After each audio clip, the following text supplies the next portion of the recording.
Donald Trump is making headlines again, and this time, his focus is on South Africa.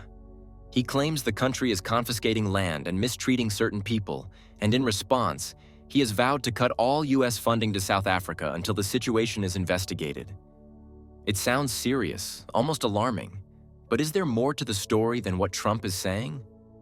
What's happening on the ground in South Africa, and why is this issue suddenly back in the spotlight? Let's find out. At the center of Trump's fury is South Africa's Expropriation Act, a law that makes it easier for the government to take land in the public interest. But before we get lost in legal details, let's get one thing straight. This isn't a law designed to randomly seize land. It's about addressing the deep-rooted inequalities that still exist decades after apartheid. During apartheid, Black South Africans were forcefully removed from their land while white settlers gained ownership.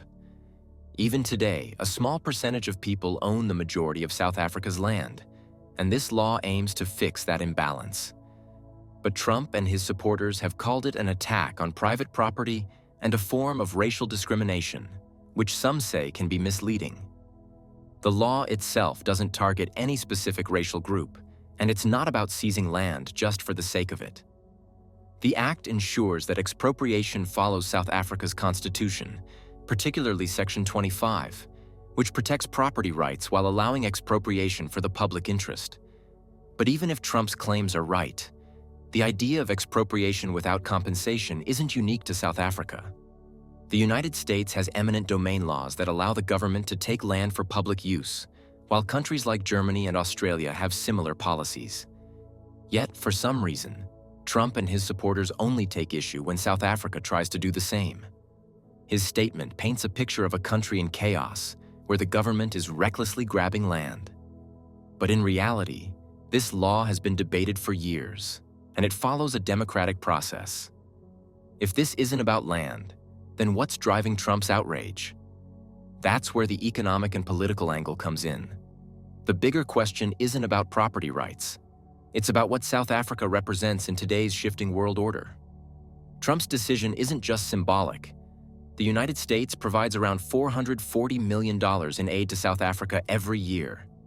This money supports key programs, including healthcare initiatives like HIV/AIDS treatment, humanitarian relief, and economic development. Cutting off these funds could have serious consequences for millions of South Africans, particularly in the health sector. But South Africa isn't a country that's entirely dependent on U.S. aid. It's a leading economy in Africa, a member of BRICS, and a nation that has increasingly sought alternative economic partners. This move by Trump could push South Africa to rely more on China, Russia, and other allies within BRICS. If that happens, it won't just be a financial shift. It could signal a broader realignment in global power structures. This isn't the first time the U.S. has used aid as a political tool. Washington has a long history of cutting funding to countries that don't align with its interests. In this case, South Africa is becoming more vocal on global issues, from trade policies to geopolitical alliances. Trump's move could be an attempt to remind Pretoria who holds the financial leverage. But there's something else at play here. While cutting aid might seem like a strong move, it could weaken U.S. influence in Africa. The African continent has been diversifying its economic and diplomatic relationships, moving away from traditional Western dependencies. If South Africa successfully shifts its partnerships, it could encourage other African nations to do the same. Now the question is, who convinced Trump to issue the threat of stopping aid? Here's a reminder to please like and share the video and subscribe to our channel to watch more videos on Africa's geopolitics, economy, and changing landscape. Let's continue now. Elon Musk, South Africa's most famous export and one of Trump's biggest allies, has been vocal about land issues in his home country. Musk tweeted about an old anti-apartheid song being sung by a South African political party, claiming that it was an open call for genocide against white farmers. More recently, in January 2025, Musk retweeted a post that claimed South Africa had more race-based laws today than during apartheid. Days later, Trump made his announcement. Could Musk have influenced Trump's stance on South Africa? It wouldn't be the first time that Trump has acted based on media influence or the opinions of those in his inner circle. While there is no direct evidence linking Musk's tweets to Trump's decision, the timing is certainly suspicious. But Musk's influence isn't just about social media. His companies have a growing interest in global markets, including Africa. If South Africa moves away from Western investments and toward BRICS, it could affect US and European businesses operating in the region. Musk's concerns may go beyond politics. They could be economic as well. But why is the US suddenly looking at what's happening in South Africa? On the surface, Trump's decision to cut aid might seem like a reaction to land expropriation. But when examined closely, it appears to be part of a much larger geopolitical game. The timing of this move is particularly interesting, considering that South Africa currently holds the G20 presidency. This position gives South Africa a strong voice in shaping global economic policies and decisions that affect major international markets. Once its term ends, the United States will take over the presidency, and with that transition on the horizon, one has to wonder whether Trump's move is part of a broader strategy to weaken South Africa's position before the shift in leadership occurs. But there's more at play than just G20 politics. South Africa's growing closeness to Russia and China has raised concerns in Washington.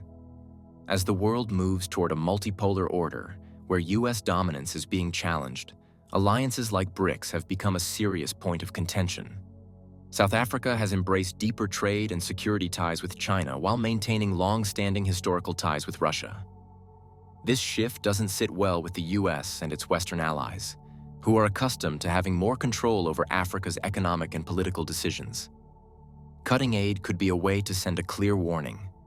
If South Africa continues on this independent path, there will be consequences. Another factor that cannot be ignored is South Africa's vocal stance on Israel and Palestine. Unlike many Western nations that remain aligned with Israel, South Africa has taken an uncompromising position in support of Palestinian rights. It went as far as filing a case at the International Court of Justice accusing Israel of genocide in Gaza, a move that angered many of Washington's closest allies. South Africa's challenge to Israel's actions has set a precedent, demonstrating that countries in the global South are no longer afraid to hold powerful nations accountable. The US, which has a long-standing alliance with Israel, is unlikely to overlook this. Trump's decision to cut funding may well be an act of retaliation, signaling that those who challenge US and Israeli interests will be economically punished. In reality, this move by Trump appears to be about more than just land reform. It's a message. The United States has long used economic leverage to force political alignment, and this is just another example of that strategy in action. By withdrawing aid, Trump isn't just criticizing South Africa's land policies. He's reinforcing the idea that nations that refuse to fall in line with US geopolitical interests will suffer financial consequences. It's a classic tactic, one that Washington has used time and again to maintain control over nations that seek a more independent course. But the question remains, will South Africa bow to this pressure, or will it continue to assert itself on the global stage despite the economic threats? Despite Trump's threats, South African President Cyril Ramaphosa doesn't seem too worried. He responded confidently, stating that South Africa is a sovereign nation that will continue to make decisions in its interest. The Foreign Ministry has also emphasized that expropriation laws exist in many countries and that Trump's advisors should educate him before making baseless accusations. So, will Trump follow through on his promise to cut aid? If history is any indicator, it might not be as simple as he makes it sound. Back in 2018, Trump made similar claims about land seizures in South Africa, even ordering an investigation into the so-called killings of white farmers.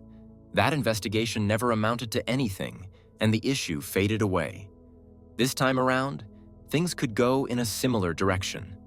South Africa has diplomatic leverage, and its role in BRICS means that it isn't as dependent on US support as some might think. Cutting aid might make headlines, but it won't bring South Africa to its knees. At face value, this might seem like a simple issue about land reform. But when you take a closer look, it's clear that this is about much more than South Africa's Expropriation Act. This is about global power, influence, and the growing independence of African nations.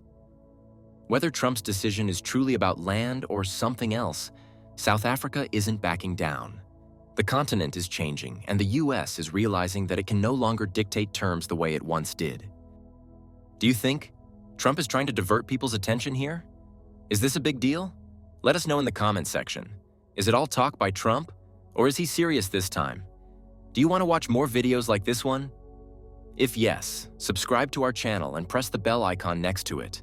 We have decided to bring videos on something nobody talks about: African politics, the economy, and increasing power.